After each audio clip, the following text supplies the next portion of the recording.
ప్రపంచ వినియోగదారుల హక్కుల దినోత్సవం సందర్భంగా, అదేవిధంగా ప్రపంచ మహిళా దినోత్సవ వారోత్సవాలలో భాగంగా నంద్యాల కర్నూలు జిల్లాకి ఆదర్శంగా ఈరోజు విద్యార్థులను తీర్చిదిద్ది దేశవ్యాప్తంగా అంతర్జాతీయ వ్యాప్తంగా కూడా ఉద్యోగులను తయారు చేసిన డోన్ హెడ్ మిస్సెస్ గారికి, అదేవిధంగా వెంకట సుబ్బమ్మ గారికి ఈ సందర్భంగా మా వినియోగదారుల సంఘం తరపు నుంచి మేము వారికి ప్రతి సంవత్సరము మహిళా దినోత్సవం సందర్భంగా దీన్ని ఫోటో తీయమని వీడియో కాదు. అదేవిధంగా ప్రపంచ వినియోగదారుల హక్కుల దినోత్సవము, తర్వాత ప్రపంచ మహిళా దినోత్సవ వారోత్సవాలలో భాగంగా ఈ విద్యాలయం అంటే 2 జిల్లాలకే ఆదర్శంగా మహిళా విద్యాలయాన్ని ఎక్కడ రాష్ట్ర వ్యాప్తంగా కూడా ఇటువంటి విద్యాలయం లేదు. ఇటువంటి ఉపాధ్యాయులు ఇటువంటి దీంట్లో నుంచి ఎంతోమందిని ప్రతిభావంతులను, డాక్టర్లను, ఇంజనీర్లను, సైంటిస్టులను, తర్వాత పోలీస్ అధికారులను, న్యాయవాదులు, హైకోర్టు న్యాయవాదిగా కూడా, జడ్జిగా కూడా ఒక ఆమె ప్రమోట్ అయింది. ఇట్లా ఎంతోమందిని తీర్చిదిద్దుతూ ఈ స్కూల్లో విద్యార్థిగా చేరి ఈ స్కూల్లో ప్రధాన ఉపాధ్యాయులుగా పనిచేస్తున్న మైమునిసా బేగం గారికి మా వినియోగదారుల సంఘం తరఫున మైమునిసా మేడం గారికి మా వినియోగదారుల సంఘం తరఫున ప్రత్యేక ధన్యవాదాలు తెలియజేస్తూ, నేను ప్రభుత్వ విజిలెన్స్ కమిటీ మెంబర్గా కూడా పనిచేస్తున్నాను. ఆంధ్రప్రదేశ్ రాష్ట్ర గవర్నర్ గారు నామినేట్ చేశారు కనుక ఈ కార్యక్రమానికి ముఖ్య అతిథిగా ఈరోజు హాజరైన నంద్యాల జిల్లా కాంగ్రెస్ పార్టీ అధ్యక్షులు డాక్టర్ మద్రేడ్ సారు, తర్వాత రాష్ట్ర చెక్కభజన మండలి అధ్యక్షులు రాంపల్లి శ్రీ గారు, సంకల్ప రూరల్ డెవలప్మెంట్ సొసైటీ అధ్యక్షులు మధుశేఖర్ గారు, అదేవిధంగా ఎంఈఓ ఫౌండేషన్ సుబ్బన్న సార్ గారు, తర్వాత ఈ స్కూల్ విద్యా కమిటీ చైర్మన్ గారి భర్త అయినటువంటి మోహన్ గారు, తర్వాత మహిళా ఉపాధ్యాయులకు అందరికీ పేరు పేరున ధన్యవాదాలు తెలియజేస్తూ ఈ కార్యక్రమం ఈ విద్యాలయంలో టీచర్ల ప్రతిభ వల్లనే హెడ్ మాస్టర్ గారు కూడా పేరు వచ్చింది. ఉపాధ్యాయులకు కూడా పేరు పేరున ధన్యవాదాలు తెలియజేస్తూ వీరిని ప్రభుత్వం కూడా గుర్తించి ఆగస్టు 15 జనవరి 26వ తేదీ ఉత్తమ పురస్కారాలు కూడా అందించాలి. పోలీస్ డిపార్ట్మెంటు, వేరే డిపార్ట్మెంట్లలో ఎంతోమంది ఉపాధ్యాయులకు అందిస్తున్నారు.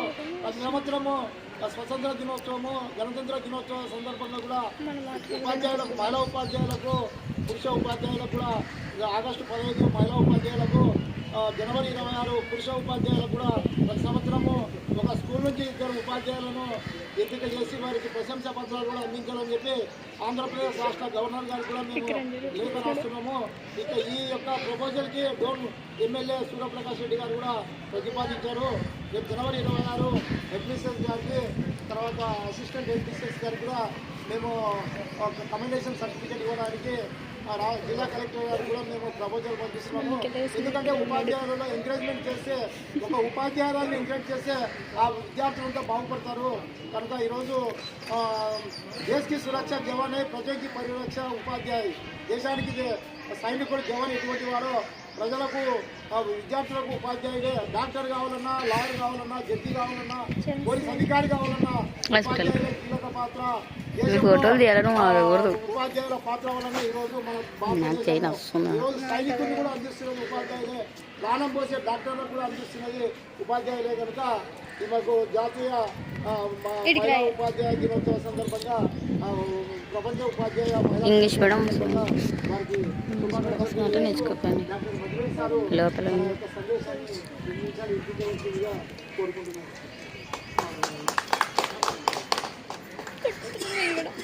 నమస్తే అందరికీ.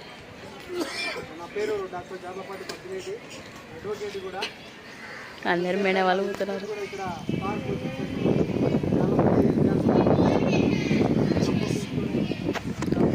ఉంటాం. బై ద బై ఇలాంటి కార్యక్రమం మరియు మహిళా ఉపాధ్యాయ దినోత్సవం నిజంగా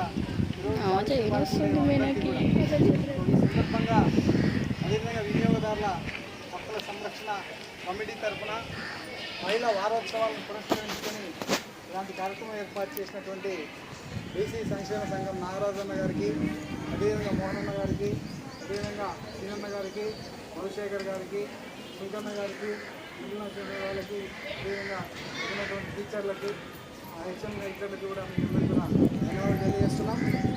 నిజంగా విద్యాలయం అనేది కూడా చాలా చాలా ముఖ్యమైనది. అందులో మహిళా ఉపాధ్యాయులు కూడా చాలా ఉన్నతమైనటువంటి ఆశయాలతో ఇక్కడ పనిచేస్తూ ఉంటారు. కాబట్టి మహిళా ఉపాధ్యాయుల యొక్క సేవ నిజంగా మరుపురానిది. మహిళలు ఎందుకంటే వాళ్ళ యొక్క సర్వీసు అందరూ కూడా గుర్తుపెట్టుకోవాల్సినటువంటి అవసరం ఉంది. ఇంట్లో సంసారం చేసుకుంటూ అదేవిధంగా వాళ్ళు ఒక వృత్తిని కొనసాగిస్తూ టీచర్లుగా ఇక్కడ చెప్తున్నారంటే వాళ్ళ యొక్క త్యాగం ఎంతో గొప్పది. ఆ త్యాగములకు మనం కూడా ఖచ్చితంగా ఆ శిరస్సు నుంచి మనం నమస్కారం చేసుకోవాల్సిందే. కాబట్టి ఇలాంటి కార్యక్రమం చేయడం చాలా హ్యాపీ. ఇలాంటి కార్యక్రమాల్లో పాల్గొనడం కూడా నాకు చాలా సంతోషంగా ఉంది. ఇక్కడ వచ్చిన టీచర్లందరికీ కూడా అదేవిధంగా ఆ హెచ్ఎం గారికి, ఆ తర్వాత మరి హెడ్మిస్ట్రెస్ మేడం, తర్వాత విశాఖ మేడం వెంకట సుబ్బమ్మ గారికి కూడా ప్రత్యేకంగా ధన్యవాదాలు.